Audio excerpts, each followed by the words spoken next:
A paz do Senhor, graças a Deus, mais uma oportunidade de poder estar aqui comunicando com cada um de vocês, dessa feita, para trazer aí comentário de mais uma das lições da nossa CPAD.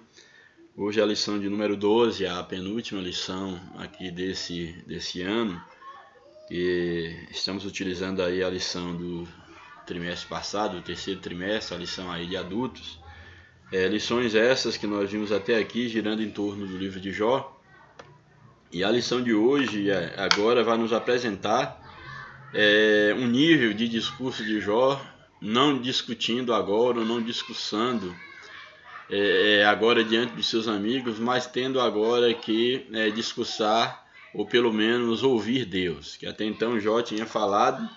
Agora chegou o momento de Jó se calar, de fato, e na verdade o discurso não é de Jó, o discurso agora é de Deus, e no finalzinho da fala de Deus, Jó de fato ele não vai mais discursar, mas ele vai falar e reconhecer que diante de Deus ele não pode medir força com Deus. Mas essa lição é uma lição muito importante, porque depois de um longo tempo de inquietação, de questionamento de Jó, de condenação de Jó por parte dos seus amigos, e Deus aparentemente em silêncio esse tempo todo, agora Deus ele se manifesta, ele quebra o silêncio, o aparente silêncio, para poder falar com Jó. E nós vamos ler aqui alguns capítulos do livro de Jó, aqui o capítulo 38, 39, 40, 41, 4 capítulos, quando apenas Deus estará falando,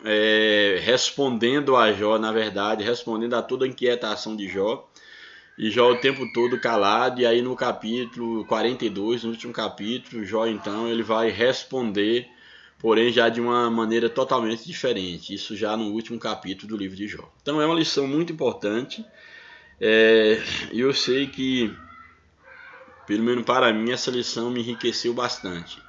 Já li o livro de Jó algumas vezes, mas nunca tinha lido com o foco que eu tenho lido para poder dar as aulas. É claro que eu percebo que há necessidade, se pode com certeza fazer um aprofundamento maior, mas devido ao próprio espaço da lição, do tempo, e para não tornar cansativo, os vídeos para mim acabam sendo, para mim, curtos, mas eu sei que para aqueles que estão acompanhando pode ser que acham os vídeos longos. E hoje nós temos aí essa temática que nos fala da seguinte forma, aí o título da lição: quando Deus se revela ao homem. Quando Deus se revela ao homem. Certamente, não tenho dúvida que Deus tem muito para nós nessa lição. Não sei quanto tempo eu vou gastar na lição, vou procurar me conter, fazer explicações um tanto quanto mais objetivas, sem muito rodeios, mesmo porque não gosto de rodeios, para que a gente possa aí minimamente contemplar o conteúdo aqui desses 4 capítulos que nós estaremos lendo aqui. A lição, de fato, ela propõe uma amostra de cada capítulo, aí do 38, do 39, do 40 e do 41, apenas uma amostra, alguns versículos, mas eu quero ler todos esses capítulos de uma maneira assim sequencial. Bem, então o título da lição é quando Deus se revela ao homem, e necessariamente o título da lição ele já nos remete à questão da quebra do silêncio divino. Então Jó tinha Deus como estando afastado dele, Deus estava em silêncio para Jó, e Deus agora estava quebrando o silêncio. E aí o título da lição ele é sugestivo: quando Deus revela ou se revela ao homem. O texto áureo nos diz aí, Jó 40, verso 6, diz: então o Senhor respondeu a Jó desde a tempestade. Isso aqui vai estar dentro de um contexto maior, não vou estar explicando. E a verdade prática nos apresenta, mesmo transcendente, mesmo Deus estando, transcender a criatura, estando acima da criatura, mesmo transcendente, distinto de sua criação, Deus se revela ao homem mortal. Mesmo assim, na sua imanência, Deus se revela ao homem mortal. Eu te convido para nós lermos então aí a lição. Como falei, ela propõe aí fragmentos de alguns capítulos, Mas eu quero procurar de uma maneira assim bem objetiva, ler aí os capítulos que dá um embasamento aí a todo o discurso de Deus, a fala de Deus. Agora, até então, Jó estava falando e Deus em silêncio, agora é o momento de Deus falar e Jó ficar em silêncio. Isso para mim tem um peso muito grande na vida espiritual. Nós aprendemos que há momentos de fato que nós temos que falar, derramar as nossas queixas diante de Deus, não há erro nenhum nisso, mas também temos que entender qual é o momento de nos calarmos, de ficarmos quietos para ouvir Deus falar. Então é muito interessante nós entendermos essa verdade e esse princípio bíblico para toda a nossa vida cristã. Bem, então o capítulo de número 38 de Jó, eu convido você que é amante da palavra de Deus a abrir aí a tua Bíblia e fazer essa leitura aí sistemática e analítica, podemos dizer assim, desses capítulos. Bem, então vamos logo ao texto. O capítulo 38 nos diz o seguinte: depois disso o quê? Depois de Jó ter se queixado, ter derramado a sua queixa e dizer que ele queria agora era encarar o Todo-Poderoso, encarar a Deus, ele não queria mais debater com seus amigos porque eles não conseguiam responder aos seus questionamentos. Aí entra então agora Deus em cena. Depois disso, o Senhor respondeu a Jó de um redemoinho e disse. Então aí de um redemoinho, de uma tempestade, de vento, Deus então responde a Jó e começa então a dizer, a falar com Jó. Verso 2. Quem é este que escurece o conselho com palavras sem conhecimento? Olha o questionamento de Deus para Jó. Quem é esse que escurece o conselho sem palavra de conhecimento? Conselho aqui pode-se entender como reunião, como assembleia, uma vez que o próprio Jó estava ali em conselho, em assembleia com os seus amigos, e ele de fato obscureceu o conselho. Seus amigos não conseguiram convencê-lo. Os amigos de Jó não conseguiram convencê-lo. Daí essa expressão aqui, nós podemos fazer essa leitura da explicação dessa sentença. Quem é esse que obscurece o conselho com palavras sem conhecimento? Quem é esse que está obscurecendo o conselho, trazendo palavras aparentemente sábias, mas que não tem ideia do que está falando? Essa a ideia do texto aqui, para ser redundante. Aí o verso de número 3. Deus agora chamando, se dirigindo a Jó, dizendo: agora, cinge os teus lombos como um homem e perguntar-te-ei, e tu me responderás. Então agora, como homem, prepara-te. A ideia de cingir é preparar para o debate, no sentido fora desse contexto, seria cingir o homem preparar, por exemplo, para a guerra, para levantar, para lutar. Mas nesse aspecto aqui, metaforicamente falando, cingir os lombos aqui no sentido metafórico, se prepare para o argumento, para a discussão, para discutir comigo. Vamos colocar assim nessa linguagem. Então, agora cinge os teus lombos como homem, haja como homem, venha debater o homem com Deus. Então, cinge o teu lombo como homem, e de Deus para homem, de homem para Deus, vamos então debater. Perguntar-te-ei e tu responde-me. Verso 4. Aí a pergunta de Deus para Jó. Olha o nível das perguntas, do debate que Deus agora coloca a Jó. Número 4. Onde estavas tu quando eu fundava a terra? Jó poderia responder essa pergunta? Vamos ver que não. Então Deus pergunta: onde estavas tu quando eu fundava a terra? Faze-mo saber se tens inteligência. Se tu é inteligente, então vamos começar por essa pergunta. Onde é que eu estava? Onde é que tu estavas, melhor dizendo? Onde é que tu estavas quando eu estava fundando a terra? Ou seja, existe algum lugar que tu poderias estar antes que eu firmasse, fundasse a terra? Porque a terra foi criada por mim. E tudo que existe na terra também por mim foi criado.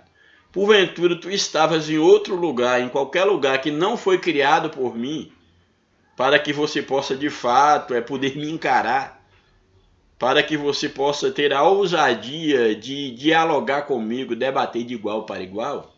Era o primeiro questionamento de Deus para Jó. Número 5, verso 5. Aí falando sobre a terra, quando ele pôs os fundamentos, ele começa a dizer, então, se ele soubesse, que ele começa desse detalhe da física da terra, de como a terra foi, do momento, se ele esteve presente nos momentos, e como é que Deus funciona, vamos dizer assim, essa mecânica da terra. Aí ele pergunta, quem lhe pôs as medidas, se tu sabes? Quem foi que mediu a terra? E quem foi, já que tu sabes tudo, quem foi lá que estava medindo a terra? Ou seja, Deus fez tudo isso. E ele está perguntando a Jó, quem foi, Jó, então, que fez as medidas da terra? Ou quem estendeu sobre ela um cordel, quem mediu a terra, delimitou a terra? Sobre que estão fundadas as suas bases? Você pode me responder quais são as bases da terra? Ela se sustenta sobre o que, já que tu tens entendimento? Ou quem assentou a pedra de esquina? A pedra de esquina aqui é uma referência às pedras utilizadas, ou a pedra utilizada em grandes construções, palácios, construções, edifícios, podemos dizer assim, no caso torres.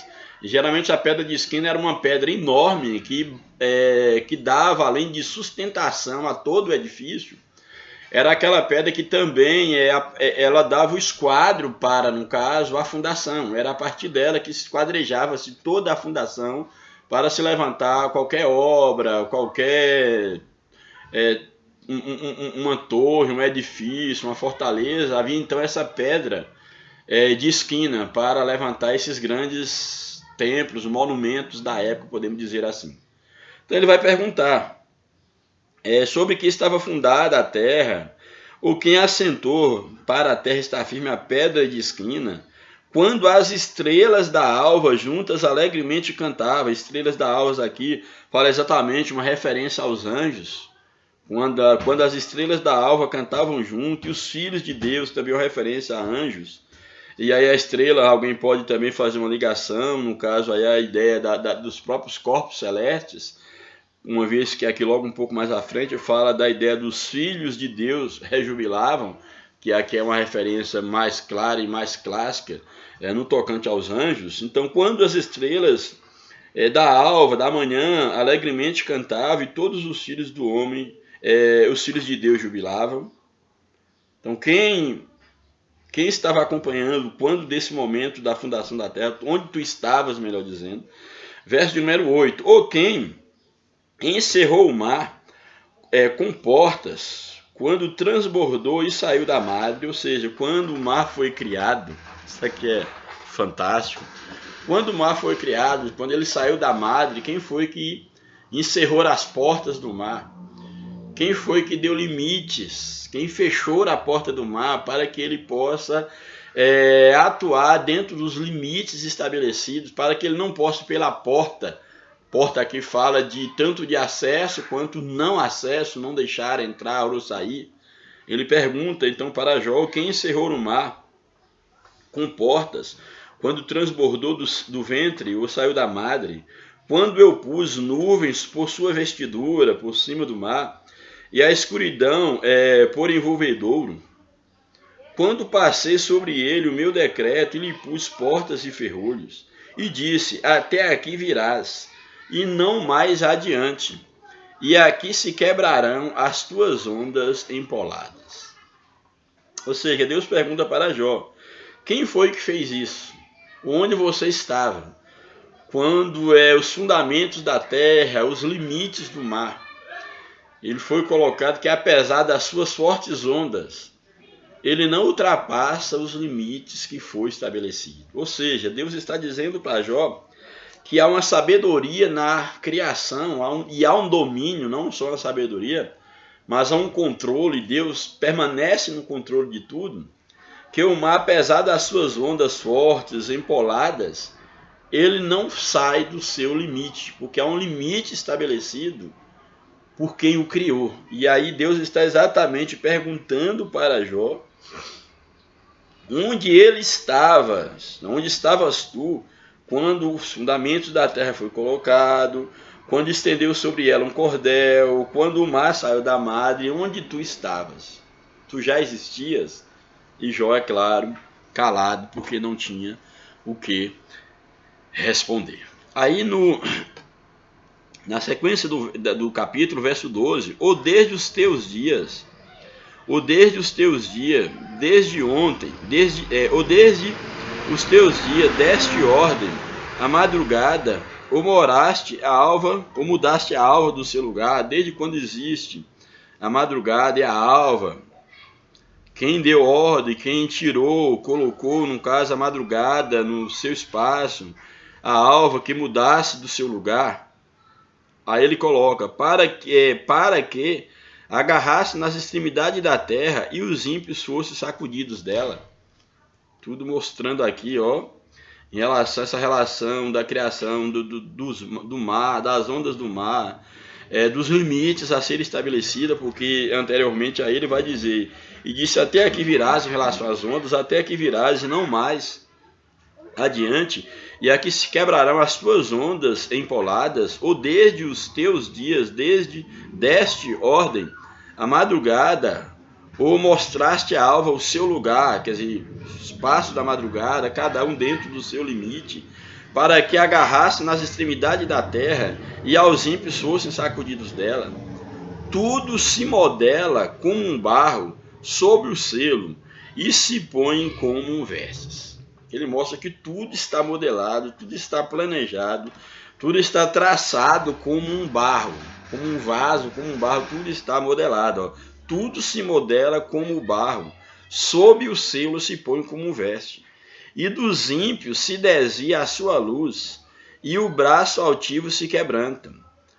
Ou entraste tu até as origens do mar, ou repassaste no mais profundo do abismo. Porventura tu estavas lá na origem do mar, quando foi originado os mares, tu fostes ao mais profundo do abismo. Deus perguntando a Jó, verso 17. Ou descobriram-se-te as portas da morte, ou vistes as portas da sombra da morte. As portas da morte, do inferno, e morte tem sentido de inferno aqui na Bíblia, para onde a alma dos mortos iria. Porventura você descobriu onde é que está a porta da morte, o lugar da sombra da morte, onde está localizado. Isso você conseguiu descobrir onde está isso? Ou o teu entendimento chegou às larguras da terra? Ou seja, que você entendeu, o seu entendimento é tão grande que você tem sabedoria a ponto de encher a largura da terra. O seu entendimento consegue cobrir tudo aquilo que existe na terra. Seria o pensamento mais próximo do que aqui está dizendo. Faze-me saber se sabes tudo isso. Deus perguntou, então me responda se de fato você sabe tudo isso. Aí verso de número 19. Onde está o caminho da morada da luz? Onde está o caminho que leva até a morada da luz? Já que tu sabe tudo, me mostra por onde eu devo passar para poder chegar até o lugar onde a luz mora. Onde está o caminho da morada da luz? É a pergunta de Deus para Jó. E quanto às trevas, onde está o seu lugar onde eu a posso encontrar? Para que as tragas aos seus limites, para que eu possa pegar as trevas e colocar elas lá, cada uma no seu limite, nos seus lugares.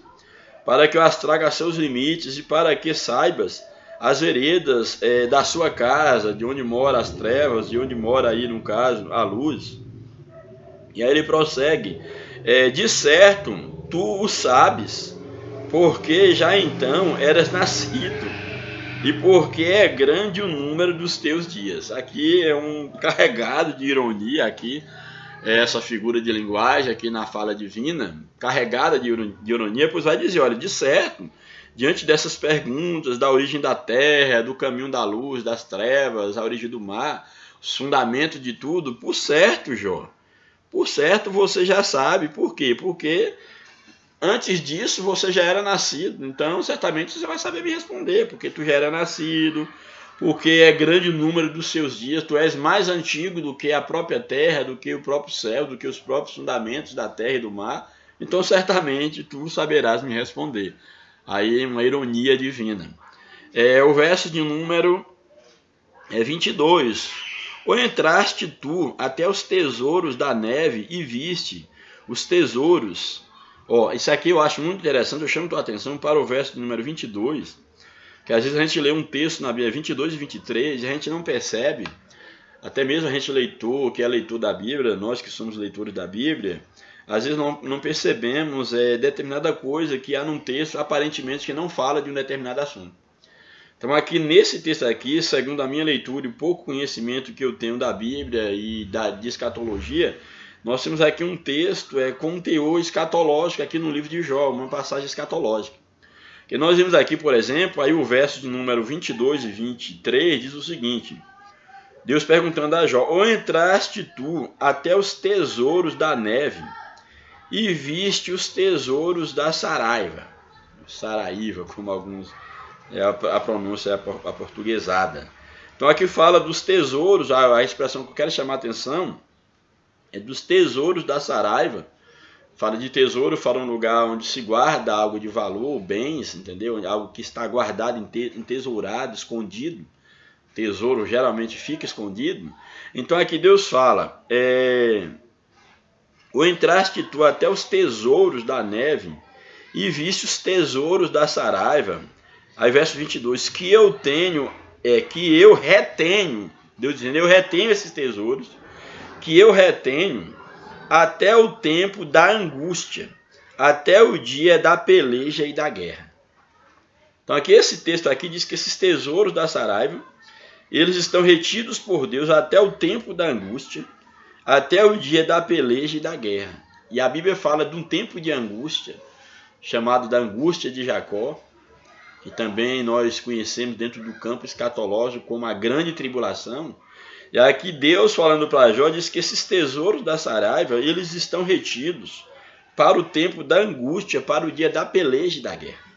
E nós vamos observar, por exemplo, no livro de Apocalipse, capítulo de número 21, verso de número 7. É claro que alguém aqui pode fazer uma outra leitura, pode dizer aqui que a própria ideia de fazer uma leitura forçada, que para o dia da peleja, o dia da angústia, seja uma relação àquilo que Deus havia preparado para trazer como juízo sobre Jó, já que ele sofreu alguns juízos divinos, é claro, Satanás, mas com permissão divina. Mas eu quero te levar para isso aqui, quando fala que eu retenho até o tempo da angústia, até o dia da peleja e da guerra.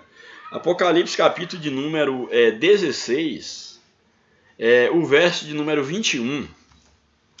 Apocalipse 16, verso de número 21, esse texto vai estar falando aí dentro de um contexto da grande tribulação, e aí no capítulo 16, nós temos aí o retrato exatamente das últimas pragas aí do Apocalipse, que está exatamente simbolizada nas taças da ira de Deus. Nós tivemos o selo, tivemos as trombetas e agora as últimas pragas, que são as 7 taças da ira de Deus. E, por incrível que pareça, na última taça aparece exatamente o link que eu quero fazer, quando o texto diz aqui que estão retidos até o tempo da angústia, até ao dia da peleja e da guerra. E aqui em Apocalipse 16, os versos de número 16, verso de número 21, capítulo 16, verso 21, a 7ª taça, diz o seguinte: e sobre os homens caiu do céu uma grande saraiva de pedras, do peso de 1 talento, e os homens blasfemaram de Deus por causa da praga da saraiva, porque a sua praga era muito grande. E isso aqui está falando, não é de uma saraiva qualquer. Aqui está falando exatamente da abertura do do derramar da 7ª taça da ira de Deus, quando da peleja lá da guerra do Amargedon. O tempo de angústia, que é a angústia de Jacó.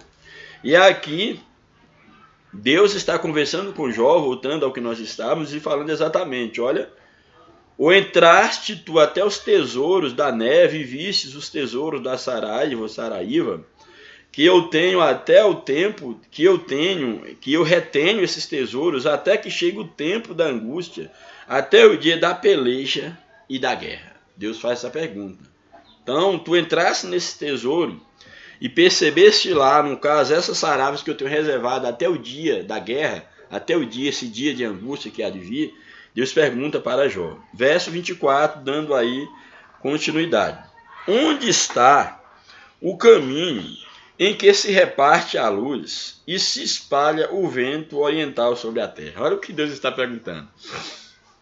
Você sabe onde está o caminho onde lá se reparte a luz, divide a luz para ir para cada lugar, onde dali a luz ela é repartida, redistribuída, e onde se espalha, onde o vento, cada vento é determinado para ir para cada canto da terra. Tu sabes onde é que está esse caminho, já que tu tens conhecimento. Verso de 25. Quem abriu para a inundação um leito e um caminho para os relâmpagos dos trovões. Então, quando há inundação, quem é que abre um caminho para a inundação? Para que ela siga um curso e ela não saia simplesmente de uma maneira desordenada. Quem abre esse caminho quando dá inundação? Está perguntando. E quem espalha, quem abre o caminho, quem abriu para a inundação um leito e um caminho para os relâmpagos dos trovões. Então, relâmpago, ele segue um caminho, ele há uma lógica, há uma física, podemos dizer assim, quando de um relâmpago. Ele está perguntando, e esse caminho do relâmpago que ele segue, quem é que determinou esse caminho desse relâmpago quando dos trovões? Verso de número 26. O 25 para o 26. Quem abriu para a inundação um leito e um caminho para os relâmpagos dos trovões, para chover sobre uma terra onde não há ninguém. Vocês já pararam para perceber por que a chuva, por exemplo, num deserto ou num lugar inabitável, mas lá a chuva? Porque Deus também está lá, e lá Deus também está cuidando desse ambiente da natureza com um propósito. Animais, a vida que há lá, há todo um propósito, um desígnio. E aqui Deus está perguntando, para fazer chover em uma terra onde não há ninguém, num deserto em que não há gente. Verso 27, para fartar a terra deserta e assolada, e para fazer crescer os renovos da erva, a chuva porventura tem pai?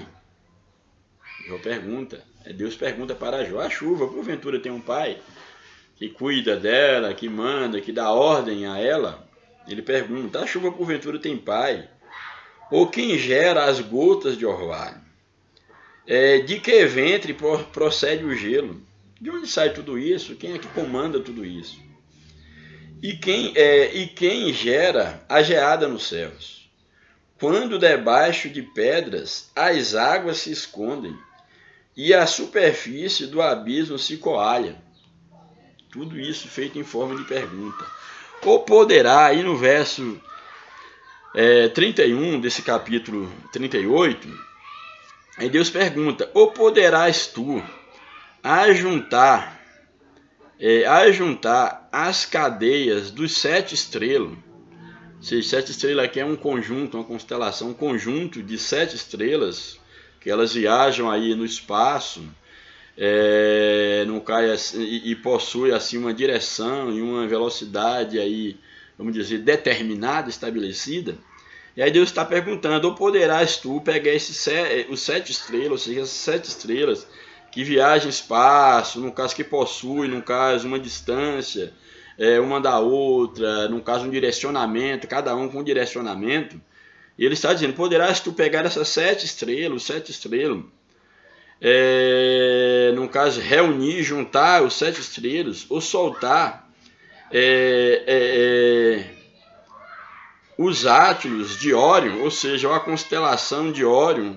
Você pode soltar essa constelação, você pode mover, interferir nessa que é considerado uma grande constelação, seria a terceira no caso, dentre as constelações, seria uma das grandes, maiores constelações, juntamente com, no caso, a Ursa, que logo abaixo o texto fala. Então, essa Órion, que seria essa constelação localizada aí na linha do Equador. Aí, no caso, o verso de número 32, vou produzir as constelações ao seu tempo e guiar a Ursa, que é essa grande constelação, o próprio nome é constelação maior, no caso, majestosa constelação, que é a terceira maior, no caso, constelação em tamanho. Então ele pergunta, sabes tu, ou produzir as constelações ao seu tempo e guiar a Ursa com seus filhos, no caso, sabes tu as ordenanças dos céus, ou podes dispor do domínio deles sobre a terra, ou podes levantar tua voz até as nuvens para a abundância das águas de chuva, ou ordenarás aos rios que saiam e te digam, eis-me aqui. Ele continua, verso 36, quem pôs a sabedoria no íntimo, ou quem a mente deu entendimento? Quem é que colocou a sabedoria no íntimo do homem? Ou quem deu o entendimento? Isso aqui eu acho muito interessante, porque esse questionamento de Deus aqui nos leva a entender, é algo que eu creio plenamente, que toda a sabedoria ela vem de Deus. A questão é como o homem está usando a sabedoria, o conhecimento, ele vem de Deus.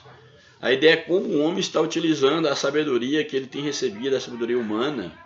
É algo dado por Deus, o conhecimento humano é dado por Deus, como também a sabedoria divina, no sentido para atuar no mundo espiritual.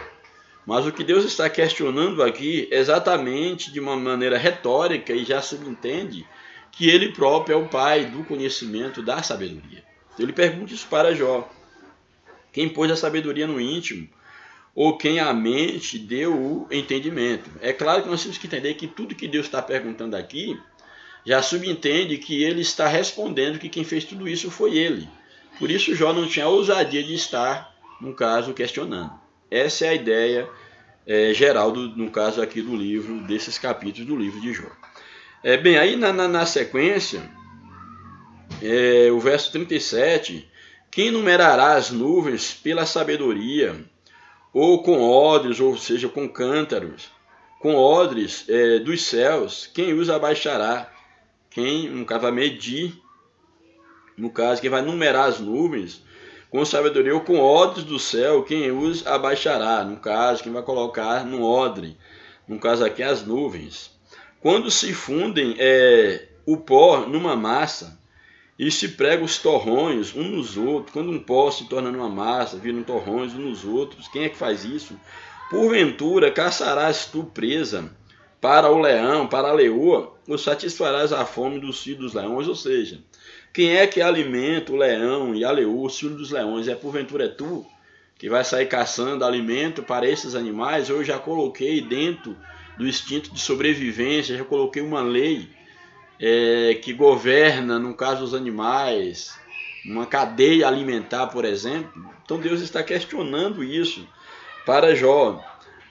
Então, porventura, caçarás tu presa para o leão, satisfarás a fome dos filhos dos leões, quando se agacham nos covis e estão à espreita nas covas? Quem prepara para o corvo o seu alimento, quando os seus pintinhos gritam a Deus e andam valgueando por não terem o que comer? Então, quem é que alimenta os corvos, seus filhinhos, quando eles estão gritando por alimento? A ideia aqui de gritar a Deus, já subentendendo que é Deus quem os alimenta. Então ele está perguntando a Jó. Aí terminamos o capítulo 38, vamos para o capítulo 39, os de cá agora já são menores. O 39, Deus continua no discurso.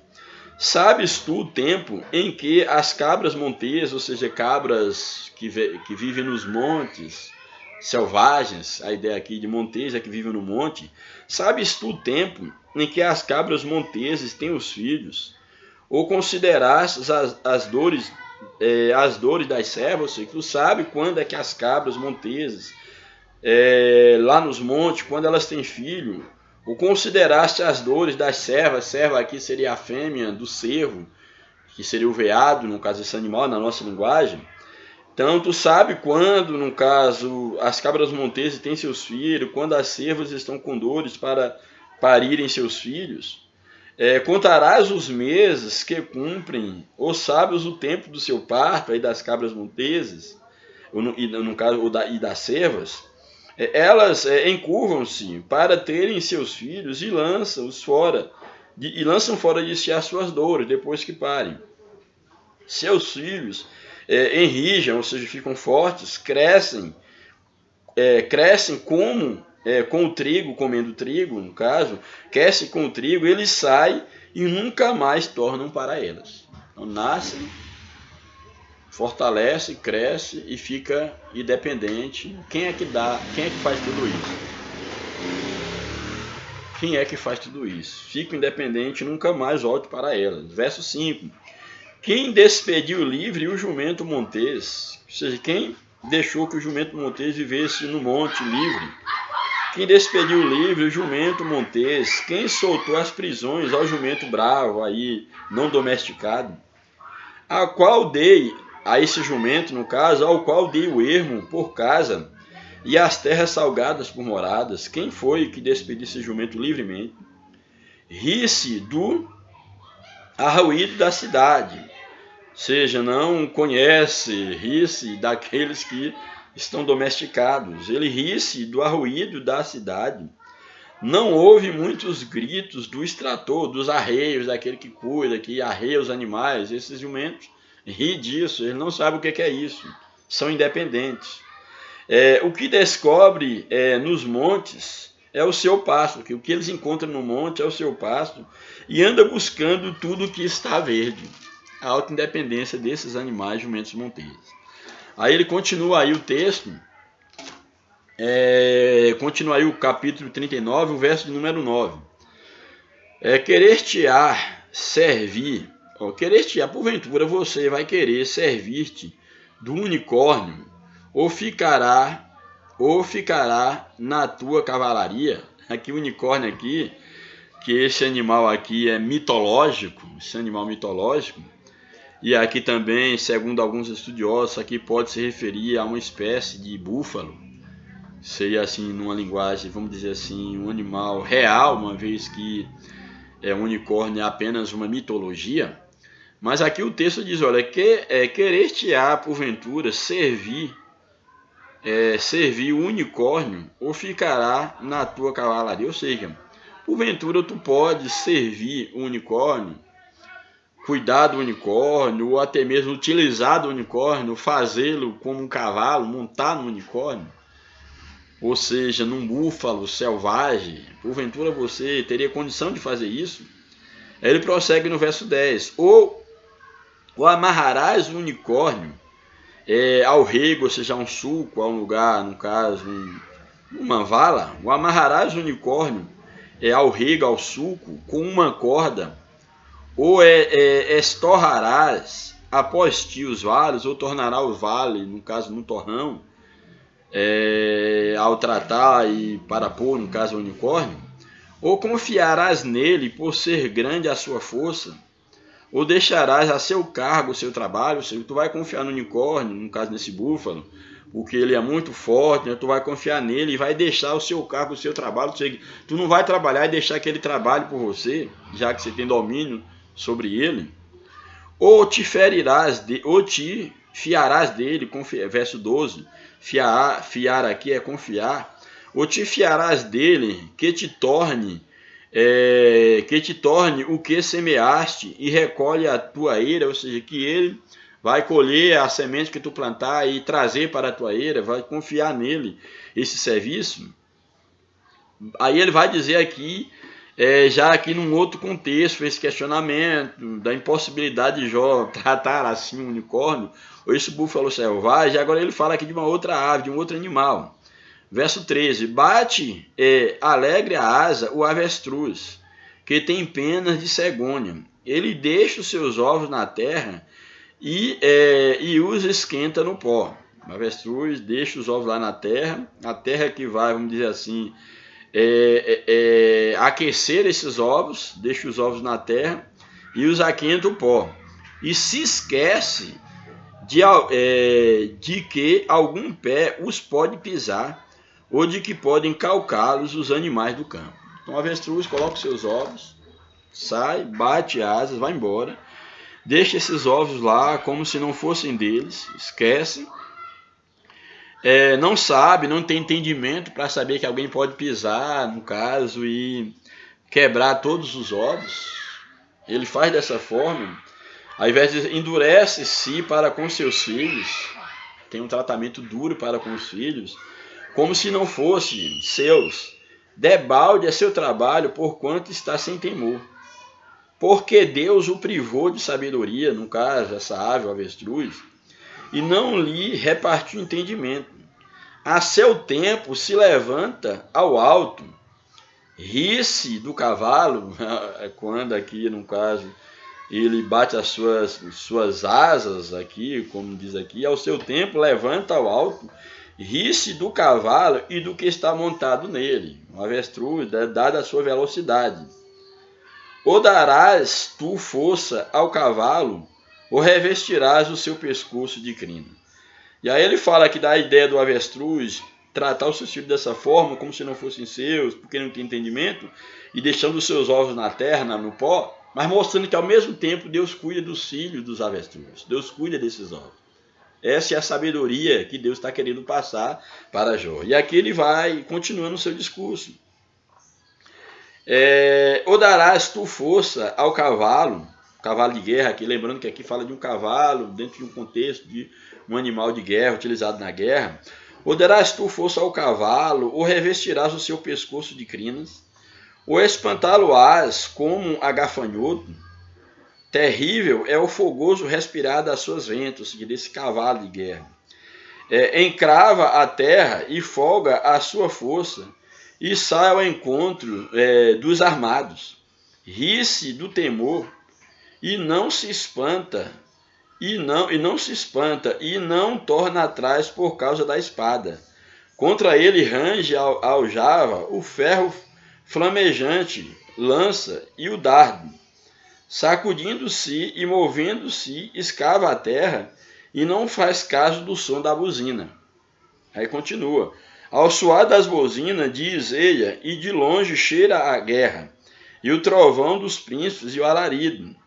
Ou voa o gavião, aí fala dessa cena aqui, da metáfora, da ideia do cavalo, e ele traz agora um outro animal aqui também para reflexão. Ou voa o gavião pela tua inteligência, ou seja, o cavalo ele tem toda essa natureza, porque no caso você tem um domínio sobre isso, sobre o cavalo, ele respeita, ele nunca tudo que se faz, ele vai se espantar. O que leva um cavalo a não se espantar diante da guerra, a agir como ele age? Me explica. Aí ele faz uma outra pergunta. Ou voa o gavião pela tua inteligência, ou seja, ou que o gavião, assim como o cavalo tem a sua natureza inteligente, ele faz aquilo de maneira ordenada, há toda uma lei que o leva a agir dessa forma, também há uma lei aqui no gavião. E ele pergunta, ou gavião, pela tua inteligência, estendendo as suas asas para o sul, ou voa o gavião pela tua inteligência, estendendo as suas asas para o sul, ou seja, é tua inteligência, é tu que comandas o gavião no seu voo, e aí na sua marcha, no caso aqui para o sul, ou se remonta a águia ao teu mandado, ou seja, quando tu dá ordem, remonta a águia a teu mandado e põe no alto o seu ninho, porque tu deste uma ordem para a águia, é tu que fazes isso. Nas penhas mora e habita, no cume das penhas e nos lugares seguros. Dali descobre do alto, certamente vocês já viram a águia, consegue perceber uma presa à distância. Ela consegue perceber uma presa e então ir ao seu encontro. Dali descobre a presa. Seus olhos a avistam de longe, seus filhos chupam sangue, e onde há mortos, aí está ela.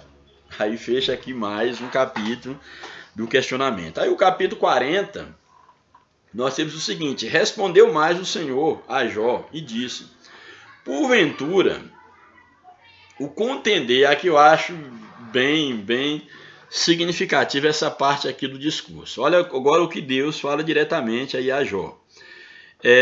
Porventura, contender contra o Todo-Poderoso é ensinar. Ou seja, querer debater com Deus, com Todo-Poderoso, é inteligente, é ensinar, é trazer conhecimento para Deus. Você contender comigo, com isso tu estás me ensinando, é o que Deus questiona Jó. Contender com o Todo-Poderoso é ensinar. Quem assim arguia ou discute, quem assim arguia a Deus, que responda a essas coisas. Ou seja, quem está questionando a Deus sobre o que é que está acontecendo, sobre o que ele faz, o que de fazer, que responda essas coisas. Quais coisas? Tudo quanto Deus perguntou anteriormente, desde o capítulo 38. Então, quem acha que pode debater com Deus, que pode contender com Deus, arguir com Deus, que responda essas perguntas que eu tenho feito até aqui. É isso que Deus está colocando para Jó. Aí o verso de número 3, eu acho bem interessante, que Jó ele tenta responder, não responder aos questionamentos de Deus, às perguntas, mas ele de maneira tímida, ele fala umas 2 palavras diante do que Deus está perguntando e depois se cala novamente. Aí o verso 3 diz o seguinte, ó: então Jó respondeu ao Senhor e disse: eis que sou vil, olha, eu sou vil, sou nada diante de ti, Deus. Eis que sou vil, diferente da maneira como ele agia com seus amigos. Ele tinha uma palavra, uma resposta na ponta da língua e calou a boca dos seus amigos, calou a boca de todos os seus amigos. Porém, agora, diante de Deus, ele tem que se calar. Aí ele diz o verso 3, eis que sou vil, que te responderia eu? Aleluia. Eis que eu sou vil, que te responderias eu? Eu acho isso muito importante para nós, por quê? Porque muitas das vezes nós queremos questionar a Deus e achamos que nós, pela nossa capacidade intelectual, porque temos algum curso de teologia, que nós já temos algumas habilidades para fazer frente a Deus. Mas o homem é nada diante de Deus, o homem é vil. Jó, apesar de Deus o chamar e dar sobre ele, melhor dizendo, testemunho de um homem reto, justo, que se desvia do mal, mas era tudo isso, a justiça de Jó, a retidão de Jó, tudo isso era em relação a si mesmo, que a melhor comparação que se faz é com você mesmo, em relação também aos demais, mas não em relação a Deus. A justiça de Jó era nada diante da justiça de Deus. É necessário que nós entendamos isso. Nós que temos uma verdadeira consciência cristã, nunca devemos nos orgulhar, achar que nós somos alguma coisa diante de Deus, porque nós não somos. Somos pó, somos cinza, somos vias diante de Deus, como Jó aqui ele teve que admitir. Então, ele diz, eis que sou vil, o que te responderei eu? Eu acho interessante essa parte, quando ele diz assim, ó, a minha mão ponho na minha boca, ou seja, olha, eu vou ficar calado. Sabe, eu não devia nem estar falando nada agora. Então a minha mão, eu vou colocar minha mão novamente na minha boca. Porque eu já falei muito antes do debate, agora eu já estou falando de novo, então é melhor que eu coloque a mão na minha boca. Ele vai dizer o seguinte, a minha mão põe na minha boca. Uma vez tenho falado, uma referência ao que ele falou antes, já falei várias vezes. Tenho falado uma vez, meu tempo de discurso com os meus amigos. Uma vez tenho falado e não replicarei, não vou replicar, debater mais. Ou ainda 2 vezes. Por que 2 vezes? Porque agora ele acaba de falar. 2 vezes, porém, não prosseguirei a falar. E aí Jó vai, ó, fecha o bico, fecha a boca e Deus então agora começa, então, continua, melhor dizendo, a questionar Jó.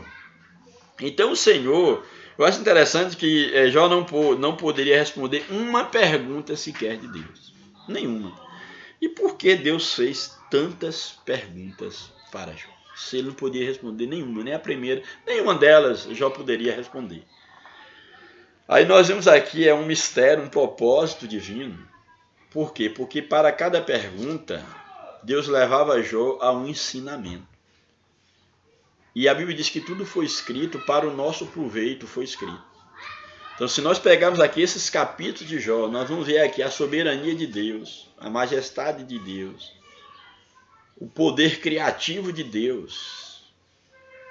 nós sabemos que Deus, ele não só criou as coisas, ele não só teve o poder para criar. O poder de Deus continua ativo para manter a sua criação. Não sei se você já parou para pensar nisso. O poder que Deus teve para criar o mar. Mas ele precisa, e a ideia de precisar talvez não seja a linguagem correta, mas ele utiliza o mesmo poder para manter o mar nos seus limites. Manter as estrelas no firmamento, manter tudo no seu lugar. Então Deus não só criou, o poder criativo de Deus continua em evidência, porque ele continua mantendo aquilo que ele criou. E as perguntas que são feitas a Jó nos levam exatamente a mostrar o controle de Deus sobre tudo que ele criou. Ele continua alimentando os animais no deserto, nos mares, nas montanhas. Ele continua guiando a vida, guiando a sua criação. Louvado seja o nome do Senhor. Espero que nós sejamos instruídos nessa palavra. Então, voltando ao texto. Aí, no caso, o verso 6, como eu tinha falado. Então o Senhor respondeu a Jó, desde a tempestade, ali daquele redemoinho, daquele vento, tempestade de vento. Cinge agora os teus novamente, Deus falando, continua perguntando para que Jó aprenda bastante e nós também venhamos aprender. E o que Deus está falando para Jó, Deus está falando para mim e falando para você, que às vezes nós, não com palavras, mas no nosso íntimo nós questionamos a Deus. Então Deus prossegue. Cinge agora os teus lombos, estou no capítulo 40, verso número 7. Cinge agora os teus lombos como um varão. Aqui acho interessante, muito interessante, a maneira como Deus ele trabalha aqui com Jó é fantástico, é fantástico. Aqui Deus chama Jó por... Vamos agora encarar aí o discurso, vamos entre Deus e homem, então vamos novamente continuar o debate. Eu acho que tem algumas coisas aqui, mas eu tenho que me segurar para não estar detendo demais por causa do nosso tempo. Então aí, prosseguindo, verso 7. Cinge agora os teus lombos como um varão, e eu te responderei a ti, e tu me responderás. Aí continua o verso 8. Porventura, também farás tu vão o meu juízo, ou me condenarás para te justificar. Isso aqui é demais. E Deus agora ele está trazendo à memória de Jó exatamente o seu discurso, a sua justiça, que fez com que os seus amigos se calassem. Eles não tivessem condição de continuar debatendo com ele. Então olha o que Deus está falando aqui para Jó.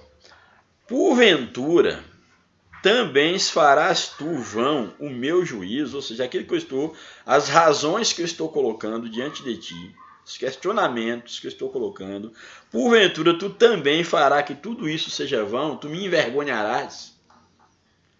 Porventura, também farás tu vão o meu juízo, ou me condenarás, como condenaste os teus amigos, para te justificares. O quê? Tu condenaste os teus amigos para justificar-te. Porventura tu farás também isso comigo, me condenando para você ser o justo e eu sou então o errado, eu ser o errado. Deus leva Jó a essa reflexão. Verso 9. Ou tens braço, olha o que ele diz, ou tu tens braços como um Deus, ou podes trovejar como a sua voz. Orna-te, pois, de excelência. Aí Deus falando da sua própria grandeza, soberania. Verso 10, orna-te, pois, de excelência e alteza, e veste-te de majestade e de glória. Derrama os furores da tua ira, e atenta para todo soberbo e abate-o. Ou seja, toma o lugar de Deus. Olha para todo soberbo e humilha, atropela o ímpio no seu lugar. Esconde-os juntamente no pó, ou seja, leva-os ao pó, tira-lhes a vida. Ata-lhes os rostos em oculto, ou seja, marra-lhes, prende-os em oculto. Verso de número 11. Então também, se tu conseguir fazer tudo isso, que só eu posso fazer, mas vai que tu consegue fazer tudo isso, vestir-se de excelência, me envergonhar no debate, então, verso 14, se tu fazeres tudo isso, aí Deus está dizendo para Jó, então também eu te confessarei que a tua mão direita te haverá livrado. Olha, se você conseguir fazer tudo isso, então eu vou confessar, eu vou admitir que tu és todo poderoso, tanto quanto ou mais do que eu, e então eu vou admitir que foi a tua mão que te livrou, tu te livraste, tu te justificaste com os seus próprios méritos se conseguires fazer isso. Muito, muito profundo isso aqui, muito profundo. Pena que não dá para a gente deter mais. Aí o verso de número, aí na sequência, o verso de número 15. Contempla agora o bimote, alguma versão pode estar berremote ou bemote, que eu fiz contigo, que come erva como um boi. Aqui, segundo alguns estudiosos, esse bemote aqui, que é um animal terrestre, havia ali dois grandes animais ali temíveis, que seria, no caso, esse bemote, que esse animal, no caso, temível, e, no caso, o leviatã, que seria um animal das águas, das profundezas. Então, são dois grandes animais temíveis aí dentro da tradição, e aí Deus manda, então, Jó contemplar esse bemote, um pouco mais à frente, o leviatã. E aí, no caso, a gente pode ver aqui, por exemplo, pesquisando, que segundo a tradição aí judaica ortodoxa, no caso, a missão desse bemote, não sei se é essa necessariamente essa a pronúncia, seria exatamente esperar o dia que, por uma ordem divina, um dia em que Deus havia preparado,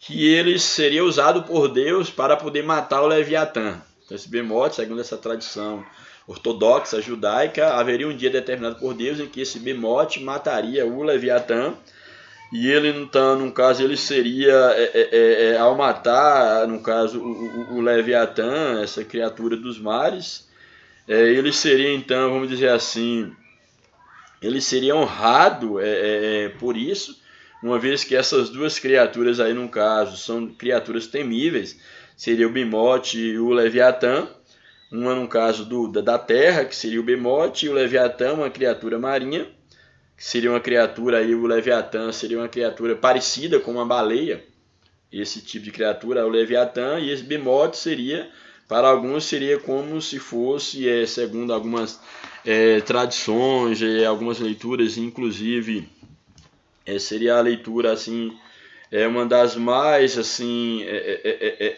defendidas, no caso aqui da questão do bimote, seria no caso uma espécie de um jacaré, de um crocodilo, podemos dizer assim, seria no caso o bimote. Alguns vai dizer que seria um hipopótamo, aí no caso o bimote ou bemote, mas dentro de um contexto maior dá mais a entender como se fosse uma espécie de um jacaré.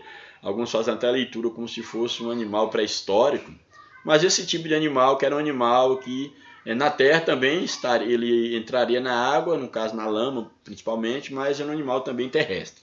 Então aqui o Senhor, e no caso aqui, dentro dessa tradição judaica, haveria um dia em que, separado por Deus, em que esse bemote, ele iria matar o Leviatã, e aí no caso, que no caso ele receberia, no caso, após cumprir a sua missão, esse bemote seria, vamos dizer, glorificado, após cumprir a sua missão, a carne dele seria servido em banquete por aqueles humanos que sobreviveram nesse contexto de batalha, e toda uma leitura tradicional, vamos dizer assim, uma tradição quanto a esses animais. Mas voltando ao texto em si, então aí o Senhor diz, olha, contempla agora o bemote, ou hipopótamo, esse jacaré, como queira, que eu fiz contigo, ou seja, que eu também criei, que come erva como boi.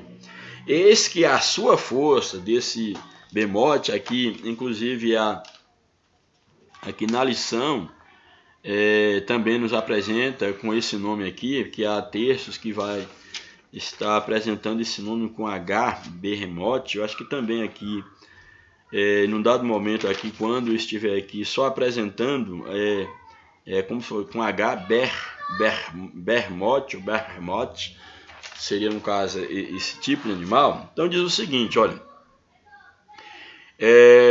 falando desse, no caso, bemote, eis que a sua força está nos seus lombos e o seu poder nos músculos, descrevendo esse animal.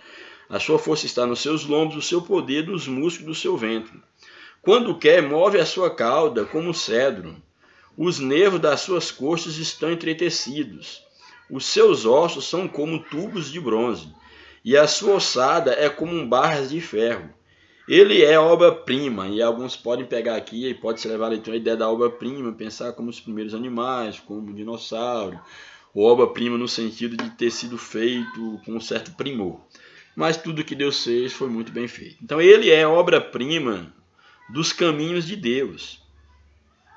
O que o fez o proveu da sua espada. E aí a espada dá ideia aqui também da ideia da própria cauda, no caso aqui, se caso seja um jacaré. Em verdade, os montes lhe produzem pasto, onde todos os animais do campo folgam. Aí, continuando a descrição desse animal, deita-se debaixo das árvores sombrias, no esconderijo dos canaviais e da lama, que é um animal também que está na lama. As árvores sombrias o cobrem com a sua sombra, os salgueiros do ribeiro cercam. Eis que um rio transborda, quando os rios transbordam, e ele não se apressa, porque também é um animal da água. Ele não se apressa, confiando que o Jordão possa entrar na sua boca. O próprio Jordão, aqui é metafórico, é claro, possa entrar na sua boca. Podê-lo-iam, porventura, alguém poderia caçar à vista de seus olhos ou com laços lhe furar o nariz. A ideia de furar o nariz é que, no caso, furando o nariz, enfraquece o animal, domina o animal, como se faz com um boi, por exemplo. Então Deus está chamando Jó para observar esse animal e ver se alguém pode domar esse animal. Mas há um ser que o criou e que o dirige.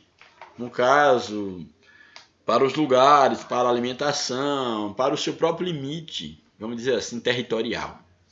Aí o capítulo número 41, que é o último capítulo, para nós encerrarmos aqui. Então foi apresentado esse animal aqui, para Jó, no caso, fazer essa análise, e agora vem um outro animal, que é exatamente o Leviatã. Poderás pescar com anzol o Leviatã, que seria essa criatura marinha, segundo alguns parecido com uma baleia, esse grande animal, muito forte. Então poderás pescar com anzol o Leviatã, ou ligarás a sua língua com uma corda. Podes pôr uma corda no seu nariz, ou com um espinho furar a sua queixada, se enfraquecê-lo, dominá-lo. Porventura multiplicará as suas suplicações contigo, quando tu estiver dominando o Leviatã, ele vai multiplicar as suas dominações, no caso, ele vai te pedir, suplicar, no caso, a sua ajuda, ou brandamente vai te falar. Isso é questão do Leviatã, é claro. Alguém pode estar pensando em relação ao Leviatã dentro de um outro contexto, um animal simbólico, que é uma referência a um chefe político dentro aí da questão de leituras, vamos dizer assim, filosófica, sociológica, em um outro contexto. Há um livro do Leviatã que é um outro contexto, podemos dizer assim, dentro desse contexto de Jó. Porventura multiplicarás as suas súplicas para contigo, ou brandamente ele te falará. Fará ele concerto contigo, ou tomarás tu por escravo para sempre? Ele vai fazer um concerto, um acordo, tu vai escravizar o Leviatã para sempre? Brincarás com ele como se for um passarinho, ou prenderás para as tuas menininhas, tuas crianças? Os teus companheiros farão dele um banquete, ou seja, vão alimentar dele da sua carne, ou repartirão entre os negociantes? Encherás a sua pele de ganchos, para, no caso, capturá-lo, ou a sua cabeça de arpeus de pescadores? Põe a tua mão sobre ele, lembra-te da peleja e nunca mais intentarás. Ousa colocar a mão sobre ele, que nunca mais você vai tentar fazer isso, se escapar, é claro. Aí o verso de número 9, eis que a sua esperança falhará, caso você faça isso. Porventura, nenhum à sua vista será derribado, ou seja, ele não destruirá ninguém. Ninguém há tão atrevido que a despertá-lo se atreva. Quem, pois, é aquele que ousa erguer-se diante de mim? Ou seja, se ninguém ousa enfrentar aqui o Leviatã, como também no caso aqui ao Bemonte, ou no caso esse grande jacaré, esses dois grandes monstros, se ninguém ousa enfrentá-los, quem é que me enfrentará? Então quem ousa erguer-se diante de mim? Ou seja, e por que o homem não consegue fazer isso com esses grandes animais? Tu não consegues fazer isso e você quer me encarar. Você quer erguer-se diante de mim? Aí Deus leva esse questionamento diretamente a Jó. Quem, pois, é aquele que ousa erguer-se diante de mim? Quem é eu, quem é você para erguer-se, para levantar a cabeça diante de Deus? Verso 11. Quem primeiro me deu para que eu haja de retribuí-lhe? Ou seja, alguém me deu alguma coisa para que eu lhe deva satisfação, para que eu lhe deva algum favor, eu tenho que dar satisfação das minhas obras para alguém? Jamais. A criatura não pode perguntar ao Criador por que ele faz ou ele deixa de fazer. Então é isso que Deus está ensinando. Olha, quem primeiro me deu para que eu haja de lhe retribuir? Pois o que está debaixo de todos os céus é meu. Não me calarei a respeito dos seus membros, nem da relação das suas forças, nem da graça. Aí está falando, não vai calar em descrever como é que esse animal Leviatã, ele é como que indestrutível. E mesmo assim ele foi criado por Deus. Então ele diz, olha, não me calarei a respeito dos seus membros, do Leviatã, nem da relação das suas forças, nem da sua graça, da compostura. Quem descobrirá a superfície da sua veste? Quem conseguirá penetrar as vestes do Leviatã? Ele está exatamente perguntando isso. Quem vai conseguir transpassar aí com a espada, no caso, a couraça aí do Leviatã? Quem conseguirá fazer isso? E aí ele prossegue dizendo, quem descobrirá a superfície da sua veste, quem entrará entre as suas queixadas dobradas, quem abriria as portas do seu rosto, pois em roda todos os seus dentes está o terror, pois em roda de todos os seus dentes está em terror. As suas fortes escamas, aí a ideia de, no caso desse animal, como se fosse um peixe, alguma coisa assim, entendeu? Uma baleia.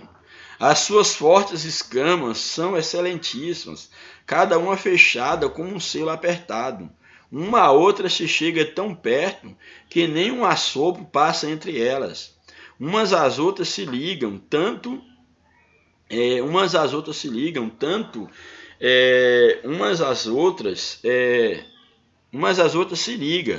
tanto aderem entre si que não se pode separar uma da outra. Cada um dos seus espirros faz resplandecer a luz, e os seus olhos são como as pestanas da alva. Aqui toda uma metáfora em relação do que representa o poderio desse animal. Da sua boca saem tochas, faíscas de fogo saltam dela. Do seu nariz procede fumaça como de uma panela fervente ou de uma grande caldeira. O seu hálito faz acender os carvões e a sua boca sai chama. Então o animal é uma descrição do animal que necessariamente a gente não pode nem bater o martelo e afirmar de fato o que é de fato o Leviatã. Há toda uma descrição aqui, uma metáfora dentro, no caso, dessas descrições aqui imagéticas. E aí nós temos o seguinte, e aí o verso de número 22 é um dos versos mais, vamos dizer assim, mais mal entendidos na Bíblia. Eu, na minha vida de estudo, eu até mesmo já usei esse verso fora de contexto. Mas ao estar estudando hoje aqui o texto, o capítulo de Jó, e fazendo esse estudo analítico, eu vi que inclusive eu já cometi, que muitos cometem um erro gritante. Porque geralmente eu nunca na minha vida, nasci num lar cristão, eu nunca ouvi alguém mencionar esse versículo dentro do seu contexto. Inclusive eu nunca mencionei dentro do contexto. Mas estudando aqui eu pude perceber assim de maneira muito clara, o que esse verso quer dizer e que sempre nós utilizamos fora do contexto. Há uma lógica, há um princípio nele que pode ser utilizado sim, mas sempre nós utilizamos fora do contexto e de uma maneira gritante. Então, olha, aqui nós estamos falando que Deus está mostrando Jó sobre essa criatura do mar aqui, que é o Leviatã. É sobre o Leviatã. Aí descreve aqui as suas escamas, a sua couraça, que nada pode penetrar. E o verso 22 diz o seguinte: no seu pescoço pousa a força. No pescoço de quem? Do Leviatã. No seu pescoço pousa a força. Perante ele quem? O Leviatã. Até a tristeza salta de prazer. Lembra desse texto? Geralmente nós dizemos que perante Deus até a tristeza salta de prazer. Diante de Deus a tristeza salta de prazer? Sim, porque a alegria do Senhor é a nossa força. Porém, esse texto aqui, quando está dizendo que que diante dele até a tristeza salta de prazer, isso não está falando de Deus. Está falando do Leviatã, desse monstro. Então isso quer dizer, então o que é que esse texto quer dizer? No seu pescoço, no pescoço do Leviatã, pousa a força, perante ele quem? O Leviatã, até a tristeza salta de prazer. Isso quer dizer o quê? Que até aquele que está desanimado, até aquele que está, vamos dizer assim, quase que, vamos dizer, entregando a força, cabisbaixo, sem ânimo para nenhuma ação, ao ver esse monstro, vai criar uma reação de medo, de pavor, de terror, que vai fugir diante da presença desse monstro. Então a ideia aqui da tristeza saltar de prazer é aquele que está abatido, aquele que está sem ânimo, desanimado, fraco, sem força. Quando percebesse a presença desse monstro, o medo faria com que essa pessoa tivesse força. O medo, o pavor, o assombro, e essa pessoa fugisse desesperadamente. Nós sabemos muito bem, isso não precisa ser um especialista, que diante do medo parece que a nossa força dobra.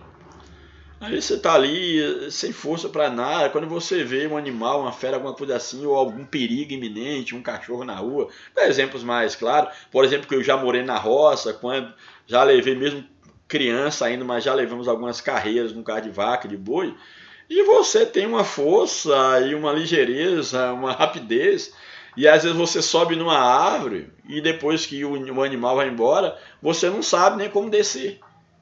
Você faz coisa que você não faria, dado ao medo, a essa mudança do estado de ânimo diante do medo. Então o que o texto está dizendo é que a presença do Leviatã é algo tão pavoroso que até mesmo aquele que está abatido, triste, ele salta de prazer, mas a ideia do prazer aqui é no sentido de fugir diante do medo. Então essa é a ideia desse texto, que infelizmente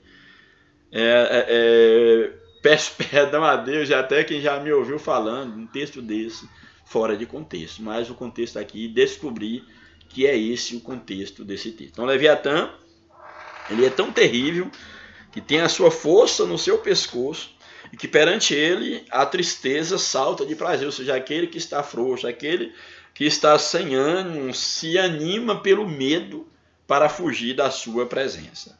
Aí vai continuar a descrição. Os músculos da sua carne estão pegados entre si, cada um está firme nele e nenhum se move. O seu coração é firme como uma pedra e firme como uma morra de baixo. Levantando-se ele, tremem os valentes, em razão dos seus abalos, ficam fora de si. Se alguém lhe tocar com a espada, essa não poderá penetrar, nem lança, dardo algum, flecha, penetra, no caso o Leviatã. Verso 27, ele reputa o ferro em palha, ou seja, o ferro diante dele é como se fosse uma palha, o cobre como se fosse um pau podre.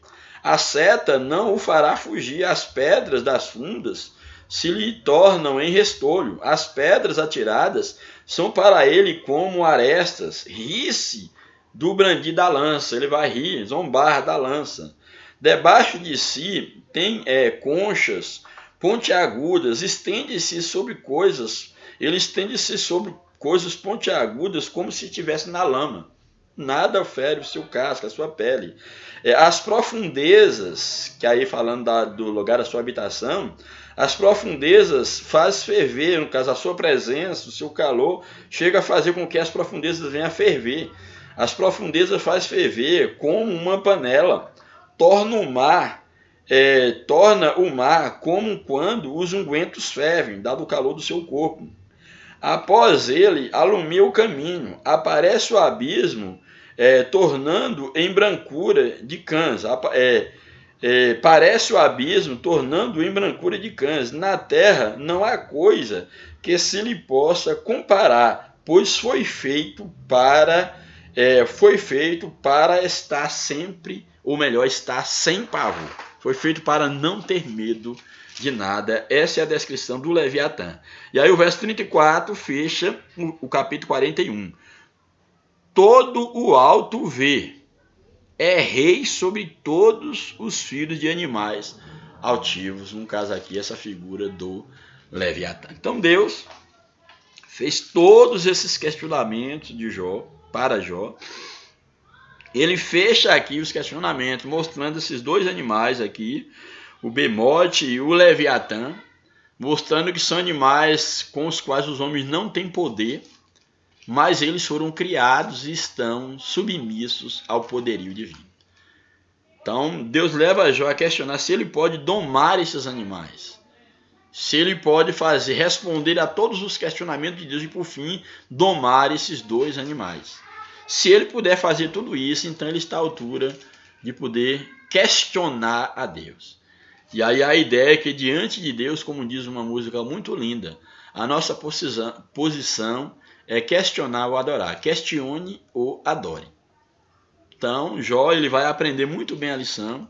E a Bíblia diz aqui no capítulo 42, que aqui tem uma vontade de ler, mas eu não posso ler agora porque é o capítulo para encerrar a lição na próxima semana. Mas exatamente que Jó, então, ele vai adorar a Deus. Ele adorou no início, Jó. Ele sempre adorou a Deus, mas em dado momento da sua prova ele questionou e muito. Mas os seus questionamentos foram respondidos quando Deus se manifestou e ele ficou em silêncio, sem resposta.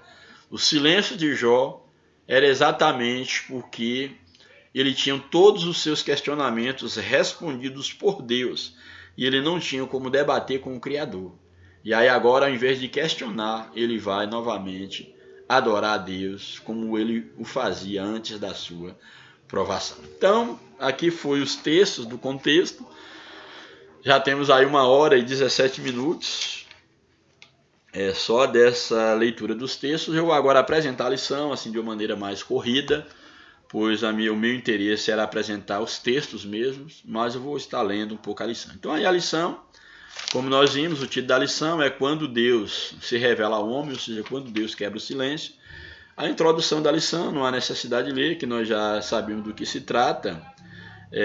Basicamente aqui Jó ele se atreve a enfrentar, vamos dizer assim, Deus, e agora no capítulo enfrentar Deus com seus questionamentos anteriores, questionando seus amigos, questionando a Deus, e agora no capítulo 38 a 41 que nós lemos, exatamente Deus agora vai romper o silêncio e vai então agora trazer Jó para o inquirimento, para, no caso, o debate, que na verdade só Deus falou, Jó praticamente não teve o que dizer. E exatamente nós vamos ver agora que Deus vai mostrar que a sabedoria humana não é nada diante da sabedoria divina. Daí Jó ter se calado. O primeiro tópico da lição é a revelação de um Deus pessoal, o Deus que tem voz. Porque aí mostra agora um Deus pessoal, que nesse Deus só transcendente, mas é o Deus que emana, o Deus que fala com o homem. Então, o Deus que tem voz, o primeiro subtópico. O Altíssimo havia falado nos 2 primeiros capítulos do livro de Jó, quando ele deu testemunho sobre Jó ali diante de Satanás, mas essa fala era totalmente desconhecida por Jó e seus amigos ao longo do livro. Eles, claro, não sabia desse episódio que havia acontecido no mundo espiritual, essa conversa entre Deus e Satanás. Assim, até o capítulo 38, houve muitas falas sobre Deus. Então, os 2 primeiros capítulos, Deus falando esse discurso que Jó não conhecia, daí para frente até o capítulo, no caso 38, até o final 37, apenas os amigos de Jó falando sobre Deus, mas não Deus mesmo falando. Então, até o capítulo 38, houve muitas falas sobre Deus. Jó falou, sua mulher falou, seus amigos falaram, todavia Deus mesmo não falou durante esse período. Ele estava o tempo todo presente, mas sem dizer nada a Jó. Deus estava ali só acompanhando. Até que quebrou o silêncio, o aparente silêncio, até que Deus quebrou o silêncio, e aí o verso 38 primeiro começa aquilo que eu já li com vocês e comentei. Que o verso 38, o verso 1 vai dizer o seguinte: depois disso, todo esse diálogo de Jó com seus amigos, o Senhor respondeu a Jó de um redemoinho. Deus começou a falar com Jó. Então, aí nós vemos um Deus que tem voz, o outro subtópico. A poderosa manifestação de Deus, a cena sem dúvida ela é impactante, parecida com a da pesca maravilhosa, daquela experiência quando Simão Pedro, após seguir a orientação de Jesus, pegou uma grande quantidade de peixe e ao recolher as redes que havia lançado, imediatamente, temente, exclamou: Senhor, ausenta-te de mim, porque sou homem pecador. Então a majestade divina impactou a Pedro, e com Jó não foi diferente. Jó não foi mais o mesmo, de fato e de verdade, depois do encontro aqui com Deus. Não foi diferente com o patriarca Jó. Ele ouviu a voz que tanto ansiava por ouvir, ele ouviu. O Altíssimo revelou-se pessoalmente. Jó estava diante de uma manifestação teofânica de Deus. Aí essa manifestação de Deus enquanto, num caso, um ser humano batendo um papo, é uma teofania. Então, Jó esteve diante de uma manifestação teofânica, e este falava ali do meio de um redemoinho, no caso Deus. Essa forma de manifestação divina é confirmada ao longo das Escrituras, como por exemplo, Deus falando com Moisés. Isso mostra que Deus, ele é um Deus, no caso, não é impessoal, Deus é um Deus pessoal. Ele é um ser que se revela e fala com o homem. Jó teve, no caso, a sua vida transformada após vê-lo, após, no caso, ouvir. E o terceiro subtópico, o Deus que está presente. Expositores bíblicos destacam que Deus se revela como Jeová, o Deus do pacto, entre os capítulos 3 até o 37. Deus ali está mostrado, os próprios amigos de Jó mostram mais esse Deus como, no caso, um Deus Jeová, uma referência com um Deus El Shaddai, o Todo-Poderoso, mas no sentido de estar mais distante do homem, o Deus que criou todas as coisas. Então, alguns comentaristas vão mostrar isso, o Deus do pacto. Entre os capítulos 3 a 37, aparece várias vezes referência a Deus como El Shaddai, o Deus Todo-Poderoso. E na teologia tradicional exposta pelos amigos de Jó, essa era uma forma fria e distante de referir-se a Deus, como um Deus distante, um Deus que não se relaciona com suas criaturas. É um Deus que existe, mas que está longe dos homens. Dessa forma, o El Shaddai era, no caso, o entendimento deles, no caso, identificava Deus como um Deus forte, poderoso, porém um Deus distante, um Deus indiferente das suas criaturas. Essa era a forma teológica de que os amigos de Jó, no caso, entendiam, faziam essa leitura de quem era Deus.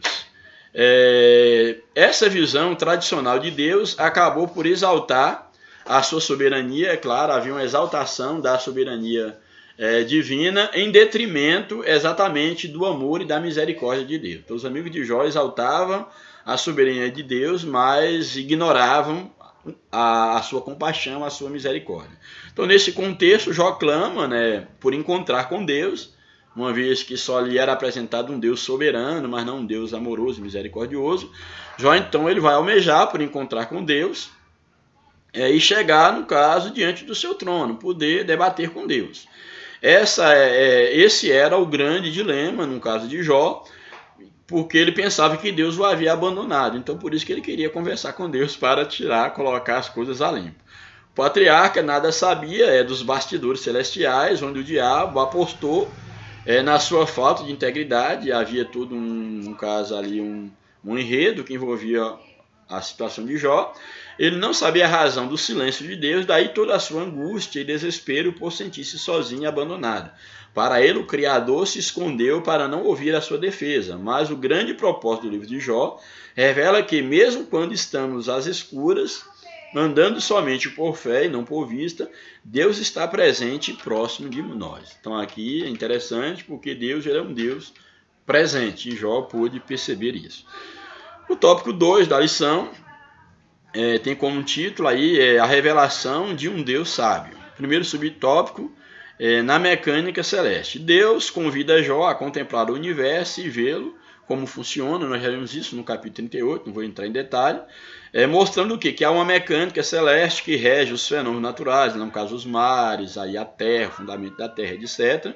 Então há uma mecânica celeste que rege os fenômenos naturais de forma que garante a sua perfeita regência. O Criador desafia Jó a contemplar tudo isso e ver como o seu funcionamento harmonioso atende a um propósito superior. Então, quando Deus ele mostra que há um propósito superior no firmamento, ao mesmo tempo aqui nós podemos subentender que há um propósito também no sofrimento de Jó. E o propósito vai ficar muito claro para Jó aí no capítulo de número 42. De fato, o salmista disse que os céus manifestam a glória de Deus e o firmamento anuncia as obras das suas mãos. Jó se comportara como um grande sábio, mas Deus mostrou-lhe que ele nada sabia. Jó, apesar de ser um grande sábio, se comportar como um sábio, falando da maneira como ele estava sofrendo, nada ele devia para isso, mas só que diante de Deus ele nada sabia, apesar de se comportar e ser um sábio diante dos homens. Por isso o Criador desafia a contemplar o mar e o sol, pois ele nada sabia da origem dos oceanos, da grandeza da luz solar, e muito menos ainda das dimensões da criação. Então, Deus mostra para Jó essa mecânica divina e mostra que há um propósito e que ele não consegue dar conta, Jó não consegue dar conta. Subtópico 2, na dinâmica da vida.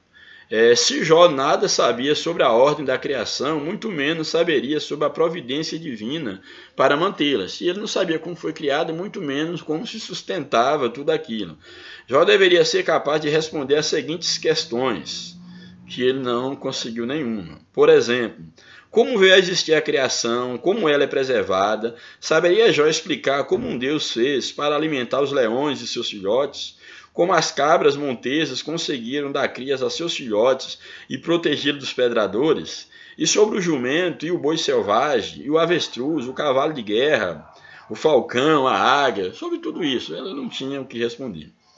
Está claro que há uma providência divina que preserva todas as coisas criadas, pois todos esses animais foram projetados por um design inteligente que é o próprio Deus. Com suas peculiaridades, modo de ser e de viver. Se Jó não sabia como explicar como eles viviam e se comportavam, o que o levava a pensar que poderia discutir com Deus de igual para igual? Se ele não podia explicar nem a criatura, nem coisas criadas como ele foi, coisas que ele podia entrar em contato em determinada medida, como explicar a Deus? Como questionar Deus, melhor dizendo? Era a hora, portanto, de reconhecer o seu lugar e se humilhar diante da majestade divina. Bom seria se todos nós reconhecêssemos o nosso lugar diante de Deus. O terceiro subtópico, na necessidade de se esconder, na necessidade de se conhecer melhor a Deus. Era preciso que Jó contivesse o seu orgulho, de achar que era sábio, que podia encarar Deus. De fato, ele falou muita verdade sobre Deus, mas ignorou o quanto não sabia acerca do Criador. A revelação de Deus sobre a mecânica celeste e da vida não foi uma censura à integridade e sinceridade do patriarca. Deus não havia mudado de ideia do que Jó era em relação à sua integridade diante de Deus. Aos olhos de Deus, ele permanecia um homem justo e íntegro, mas falta de humildade. Faltou em Jó humildade diante de Deus, pois agiu de forma presunçosa ao questionar a majestade divina. Era necessário, portanto, conhecer melhor a Deus. Ele precisava conhecer melhor a Deus. Podia questionar os homens, mas questionar e debater ou achar-se justo diante de Deus era algo que ele não poderia fazer.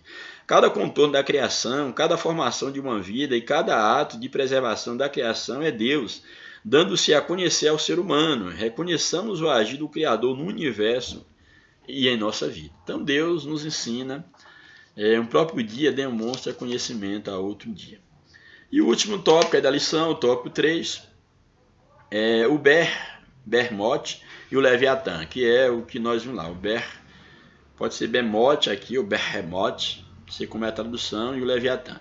Nos capítulos 40 e 41, Deus faz referência a duas grandes criaturas. Ele chama a atenção de Jó para a natureza indomável desses animais, a fim de ilustrar seu poder divino. Então, esses animais são indomáveis, mas estão debaixo do controle de Deus. Algumas Bíblias traduzem esses termos como hipopótamo, algumas vão dizer que é um hipopótamo, e crocodilo. Outros vão dizer, no caso, que aí, no caso, o Leviatã seria um crocodilo. Então, o hipopótamo seria, para alguns, hipopótamo seria, no caso, o Behemoth, e o crocodilo seria, no caso, o Leviatã. Outros vão dizer que o Behemoth seria, no caso, uma espécie de crocodilo, ou, no caso, um rinoceronte, alguma coisa assim dessa forma, dessa natureza, e que no caso aí o Leviatã seria, no caso, uma espécie, um tipo de baleia, mais ou menos. Então aí as leituras são as mais diversas. Enquanto o Behemoth representava a força bruta de um animal por excelência, o Leviatã se parece mais com uma criatura com poderes sobrenaturais, como nós vimos. Ele se apresenta, por exemplo, dessa forma no livro de Isaías, capítulo 27. Assim, o Behemoth e o Leviatã representam o ápice da força, tanto natural como sobrenatural. Assim como é inexplicável o maravilhoso mundo criado por Deus.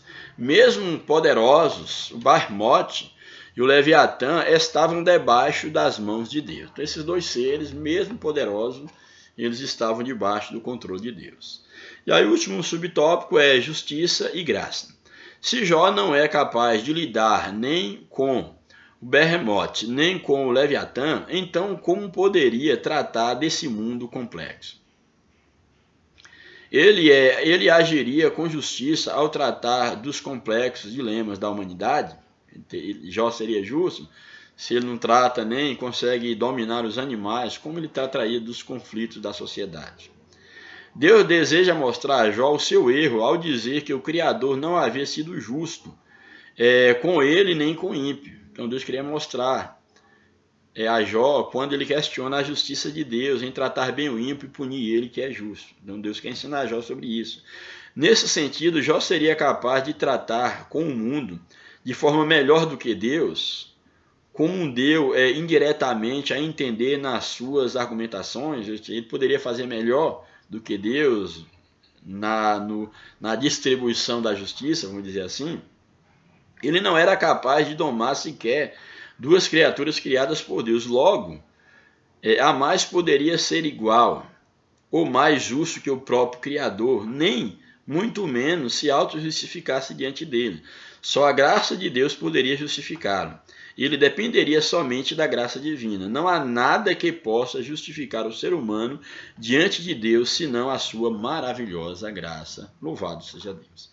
E aí, concluindo a lição, já temos aí 1h30 de fala, nos diz assim a conclusão. Nesse estudo, mostramos como Deus se revelou a Jó de uma forma maravilhosa. O que Jó tanto desejava finalmente aconteceu, o encontro com Deus.